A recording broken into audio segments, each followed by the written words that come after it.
Okay, and we're now looking at the K line. We've just learned A, I, U, E, O. Notice that they're the vowels. The K line is ka, ki, ku, ke, ko.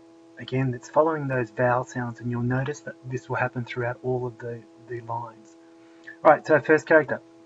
Looking at this carefully, there's a couple of ways you can try and remember it. Some people say it looks like a bit of like a cutting board or cutting a piece of bread. You can sort of see that there's a knife here. I have a bit of a different story to this one. For me, it looks like this could be somebody bending over getting the cuts. When most people went to school, back in the days when they had the cane, they used to call the cane getting the cuts, because often not, if you got hit hard enough, it could even cut your skin or give you a large welt.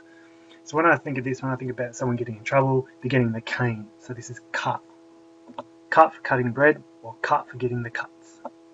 Cut. Our next character is ki. Look at this character carefully. Could possibly look like a key going into a lock, right? Ki for key. And again, ki. Just notice with this character that you can actually see that this one actually has a line that draws around. Think of it like cursive writing. This is more like printing when you actually see it. But if you don't include it, it doesn't really matter. But again, this is ki. The next one, imagine it could look like a kookaburra's beak. So ku for kookaburra's beak. Ku. Our next character, try and use your imagination here, could possibly look like a keg, right? A keg of beer.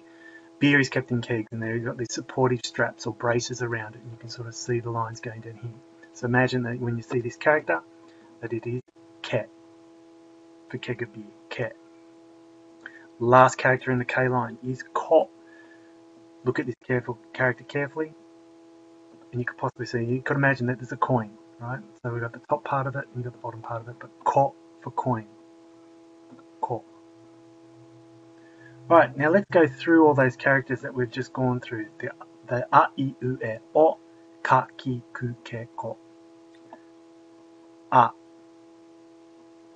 I, U, E, O, ka, ki, ku, ke, ko. So again, when you look at those characters, maybe think of the sayings that we've had for them. Right, let's try and mash them all up and see how you go recognise them. What I'm going to do is I'll show you a character.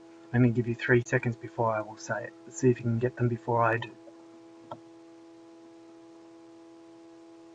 I,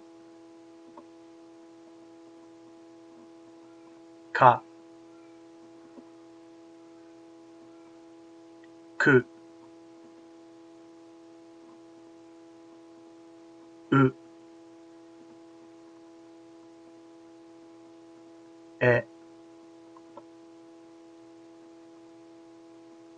o, ke, a, ko,